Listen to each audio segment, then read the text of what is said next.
Well, hi there. In the past, we've covered a whole bunch of actually really rad New Caledonian geckos. We've even got a whole playlist of them because New Caledonian geckos are amazing.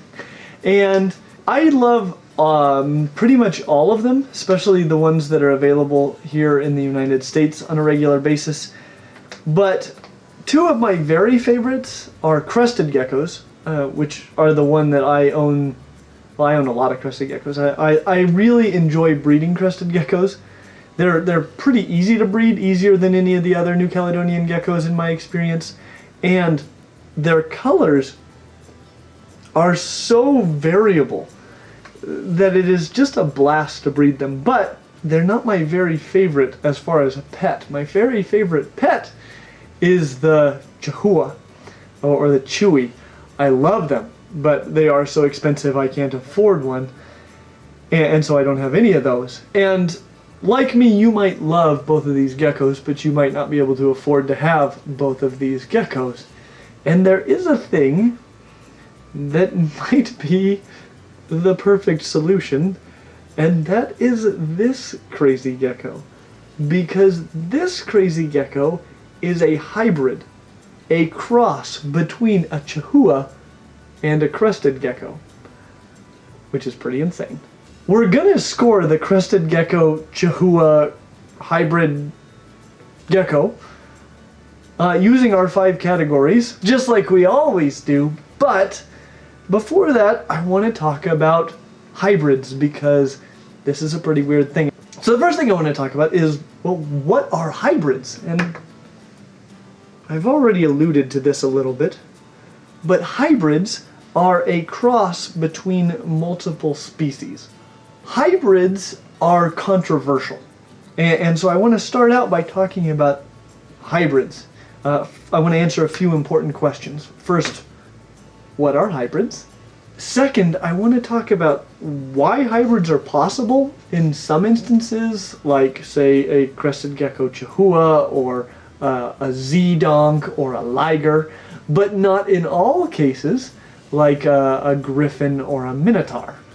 And then I want to talk about the pros and cons of hybrids. And then, of course, we'll score this particular hybrid on our 5 categories, which are handleability, care, hardiness, availability, and upfront costs.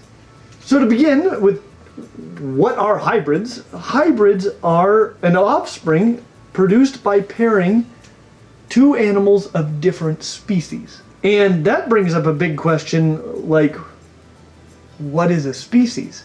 The most commonly used species concept, at least by lay people, is probably the biological species concept, which essentially refers to a species as something that is reproductively isolated from all other organisms on the planet, in that they can't produce viable offspring as a result of a cross with anything outside of that species. Now, the biological species concept isn't the only concept of what a species is that is utilized by science. And this is largely because you can't always determine if organisms are reproductively isolated. Like, what do you do with fossils? I mean, you know, how do I know if 2 T-Rex fossils were capable of reproducing with one another? I can't. There are also things like ring species, which are situations where you might have multiple populations and they can all reproduce with their neighboring population, but you'd get to a point where one side of the ring and the other side of the ring can't reproduce with one another, but their genes could potentially flow through all of those other populations. So are they the same species or different species? It gets kind of tricky, and so there are many different ways of conceptualizing what is a species, because it is a really awkward question. But of course, by the biological species concept, I mean, hybrids, at least hybrids that can produce viable offspring like these, wouldn't exist. But I think most people would identify a chewie and a Crested Gecko as being distinct species. In fact, today they're not even considered to be part of the same genus. They're in different genre. So I'll let you chew on that one. The next question, of course, is why are hybrids sometimes possible, like with this, but not always possible, like a minotaur? This is really going to have a lot to do with how long 2 populations have been isolated from one another. which means how long they have not been breeding with each other. Because as generations go by, each population will change a little bit, and they can potentially change to the point that they are so different that their gametes, their sperm and egg, if you don't know what I'm talking about, we've got a whole video on genetics, actually a whole series of videos on genetics, but their gametes don't work together anymore, and that makes it so they either can produce offspring, but those offspring are sterile, like is the case with mules, or that they can't produce offspring at all. However, if they haven't been isolated for very long, then a lot of times their gametes still work with one another. And there are really two ways that a population can become isolated. It could be that they have been isolated for a long time because they are physically separated, in which case that's called allopatric speciation, that they're separate, and that's why they're becoming different from one another. Though sometimes, like is the case with a lot of these New Caledonian geckos, they're what's called sympatric, in that they live in the same place, but because of other factors, like say courtship rituals or just exactly where they live, they're not interbreeding with one another, and so they are still reproductively isolated even though they live in the same region. Generally speaking, when you've got sympatric speciation going on, you are going to get some, at least some, of these types of hybrids occurring even in natural populations. And that is likely the case with these New Caledonian geckos. It is entirely plausible that there are some chewy crested gecko hybrids in New Caledonia in the wild right now. And generally speaking, it seems like on the controversy scale, people don't have much of a problem with, or not as big of a problem, with hybridizing animals that are speciating sympatrically, but they do have a big problem with hybridizing animals that are speciating allopatrically, and because that would never happen in the wild. I guess that's all right. You can hold that opinion. When it comes to pros and cons, I mean, there are some. One big pro is that you only need one of each species if you're a breeder. And, you know, if it's something like a chewy, it's a lot more cost effective to only buy one. Also, hybrids are interesting and unique. I mean, I've enjoyed today just trying to pick out what features I think are more chewy-like and what features are more crested gecko-like, and I've seen a lot of very chewy-like behaviors and a lot of crested gecko-like behaviors coming out of this guy. For example, he jumps a lot like crested geckos, but he also does that slow-motion chameleon walk like a chewy. You should definitely watch our video on chewies if you want to see a chewy doing that really well. A lot of these hybrids are really beautiful. One of the prettiest snakes I've ever seen is called a bat eater, which is a hybrid between a Burmese python and a reticulated python. They're gorgeous. I think they're arguably prettier than Burmese pythons or reticulated pythons. You could make a case that these chewy crested gecko hybrids are prettier because a lot of times they're really bright orange and glorious. There's also the possibility that you might get a combination of the best attributes of both species all in one little package, and that could be awesome. But there are definitely some cons. Like we talked about before, they're arguably unnatural. Though species that are speciating sympatrically, you may get some naturally occurring hybrids. Allopatric speciation, like what you get with, say, ball pythons and blood pythons, those are never going to breed with each other in the wild because they live in completely different places. But they are still closely enough related that they can produce viable offspring together. And so that's definitely unnatural. It doesn't happen in nature. There's also the possibility that you may get the worst qualities of both animals, both species, all in one little package, and that's definitely a con. There's also the possibility that they will be sterile, which can be a problem, or that they're virile, because if they can reproduce, then you risk kind of muddying the captive population that we have of them. I mean, you know, if I bred this guy back to some crested geckos and bred those with other crested geckos for a few generations, it might be hard to tell that they're not just regular crested geckos, and yet I would have kind of altered what crested geckos are in the hobby versus what they are in the wild. Of course, we've done that through selective breeding anyway. We can't be as certain about care requirements because sometimes the two species have very different care requirements from one another, which is why they're speciating from each other. And which of those care requirements are going to be important for their hybrid offspring? I don't know. Also, are the adults compatible with one another? You know, a lychee and a crested gecko might be sexually compatible, but there's also a very strong chance that the lychee will kill the crested gecko. That's a concern. And so obviously, there are some pros and cons, but we have not yet answered the question, is the chewy crested gecko hybrid the right pet gecko for you? Overall, we give the chewy crested gecko hybrid a score of 3 out of 5, which is the best score we've ever given to a hybrid animal to this point. Of course, it's also the only score we've ever given to a hybrid animal to this point. When it comes to handleability, we give the Chahoua Crested Gecko hybrid, we need a different name for this, something faster I can say this. We give this crazy hybrid gecko a score of 4 out of 5. Honestly, their score here is an exact hybridization of Crested Gecko and chewies. They're small and somewhat fragile, just like Crested Geckos and chewies. And I love that about New Caledonian geckos. They're a very reasonable size to handle. They're not so small that they're going to escape from you or wiggle away, and that's not the way that they move. Generally speaking, they're actually really good for handling, but they are small enough and delicate enough. They're just so soft. And you could definitely seriously injure one or kill one with rough handling. I don't hand New Caledonian geckos to small children, for example. They also can drop this tail. That's something that both chewies and crested geckos can do.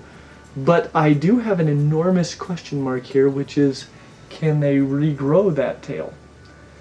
The reason I ask is because chewies do regrow their tails and crested geckos don't. And I've been asking around to the limited number of people that keep chewy crested gecko hybrids, and their answer has been that some of them regrow it and some don't. So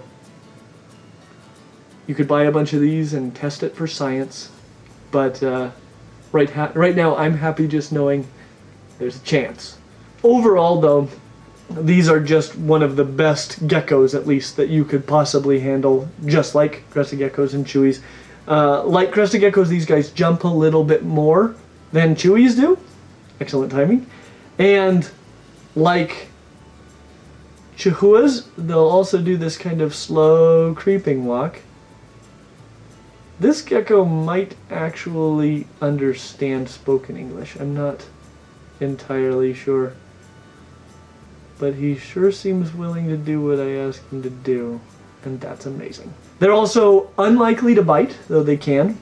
And though they have claws inside of those little sheaths that you might feel prick you from time to time, they're certainly not going to scratch you up. So really very good for handling. When it comes to care, they score a 4 out of 5. They need some daily misting, like all the New Caledonian geckos, and that's the biggest hassle really associated with New Caledonian geckos. It's not like it takes very much time, it's just something you must do every day, and that makes it hard to leave on vacation, things like that. They need to be fed every other day, which is also a problem if you want to leave them while you're on vacation. They do eat crested gecko diet, though, which is one of the great foods that anything could possibly eat, because it comes in a bag of powder and you just add a little bit of water to it. It's marvelous. Like chewies, these probably benefit from a few more insects than you give to crested geckos. Chewies are definitely one that should be eating more insects than crested geckos, which can almost get away without eating insects at all. So these guys probably need somewhere in the middle there between a lot of insects and none at all. Just like crested geckos and chewies, they're going to need a vertical enclosure with lots of things to climb on. I would recommend an enclosure very much like the bioactive enclosure that we built, and that was built essentially for young crested geckos. I'd recommend a larger one for an adult chewy crested gecko hybrid, or an adult crested gecko, or an adult chewy. They'll also need a substrate that maintains moisture and humidity but won't mold, and you really don't want it to stay wet all day. You will need to mist them every day. You want it to get damp enough so that they can lap up some drops, because they're not going to drink from a bowl generally, but you don't want it to stay soggy and humid all day long. Just like other New Caledonian geckos, these guys do well at roughly human house temperature. Now, of course, that varies some depending on what temperature you keep your house. If it gets real cold, it can definitely be a problem for them, so you might need a heat pad on a thermostat if you let your house get real cold. Also, you can't let your house get really hot. That's actually about the fastest way you can kill a crested gecko or a chewie, or the hybrid of the two, other than, say, squishing it. Overall, they're just very similar to other New Caledonian geckos. And again, we have a whole playlist on them. Check it out. When it comes to hardiness, we give these crazy hybrid geckos a score of 3 out of 5. Excessive heat, dehydration, overly wet, soggy environment, excessive cold, these are all things that could kill them. They're also small and fragile, as we mentioned before. But given proper care and assuming you don't squish it, they really should just thrive for you. New Caledonian geckos are really well suited to captivity in most places, and hard to recommend something much higher. Another wonderful thing about these is that they're all captive bred. Well, I mean, there may exist some of these in the wild, but nobody's importing them. If you find one, it is definitely captive bred. When it comes to availability, we give the Chewy Crested Gecko Hybrid a score of 1 out of 5. These are even rarer than Chewies. That's largely because most Chewy breeders breed their Chewies with other Chewies. Funny that. They're rare in pet stores. This one comes to us from Animal Ark in Orem, Utah, which is definitely the only pet store at which I have ever seen a Crested Gecko Chewy hybrid. And actually, right now they've got 2 of them. So that's pretty amazing. But generally speaking, you're not going to see them in pet stores. You're not going to see them in expos. If you want one, you probably need to find a breeder. And there aren't that many of them. When it comes to upfront costs, we give these crazy hybrid geckos a score of 3 out of 5. The gecko itself is actually pretty expensive. In my experience, they price somewhere between a crested gecko and a chewy. And crested geckos are very reasonable and chewies are very expensive, so expect to pay somewhere in the fairly expensive range for the hybrid of the two. The enclosure that you'll need isn't excessively expensive. In fact, you know, in that video that we made about how to build this bioactive enclosure, you could price out everything. But it's not super cheap either. You're definitely going to need some sort of vertical enclosure, and I recommend a front opening enclosure like the one we built. A substrate that holds moisture, branches, moss, plants. I like to build a planted enclosure, though you can use artificial plants, vines, some sort of a bowl for a crested gecko diet and a bunch of crested gecko diet. You may need a heat pad and a thermostat depending on the temperature in your house. And we'll have links to all these things down in the description. So that is why we give the crazy Chahoua Crested Gecko Hybrid a score of 3 out of 5. If you want something that is unique and beautiful and you don't mind a little bit of cost and a little bit of controversy, then the Crested Gecko Chahoua Hybrid might be the perfect pet lizard for you. As always, like and subscribe, and be sure to check out our Patreon. I don't know if I've mentioned this enough, but we have got so many cool things for our patrons over at Patreon. They get the videos early, so they get to see the videos as soon as we can get them up and going. They have a chance to watch them. We also have a little bit of extra content that didn't quite make the cut for our regular video, but is often very, very informative and interesting and fun, and extra bloopers and outtakes, that kind of thing. We have a podcast that we record. There's just a lot of really cool features that we want to provide to our patrons at Patreon because they're doing amazing things for us. In fact, they're the ones making it possible for us to do 2 videos a week for a little while. Without them, we wouldn't be able to afford it. And so we are so grateful for those of you at Patreon. You have literally made it possible for us to hire an editor to make 2 videos a week possible. So we love you guys. Thank you so much. I hope to see you real soon. Clint, today it falls upon you to name this hybrid species. Oh. What will be its name? This is the New Caledonian Griffin. I'll try again. It's got to be How about Choosted? Yeah, I was thinking something combining Chahoua and Crested. Okay, this is henceforth the Chahoua.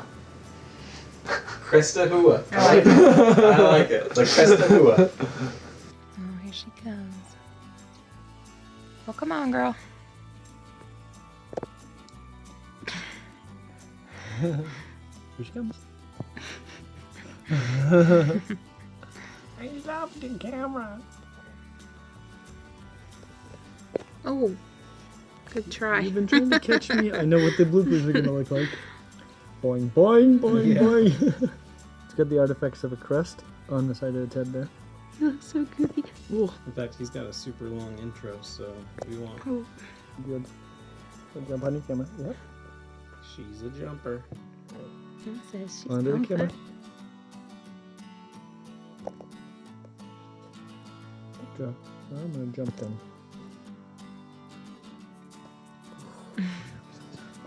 Get a good shot of that. Gosh, could you go any freaking slower? Really? This is painful. It can do the chewy walk. It's the Ellen. chewy coming out. Ain't nobody got to know about it. Dragging his Oh body. my goodness. Ain't nobody got to know about it. Don't make me laugh, you guys. Wow, it looks like an octopus. I figure. What? It's, I don't know, it's If I keep fingers. moving like this, they won't notice. I'll be out of here in under a week. This is seriously painful trying to hold this still.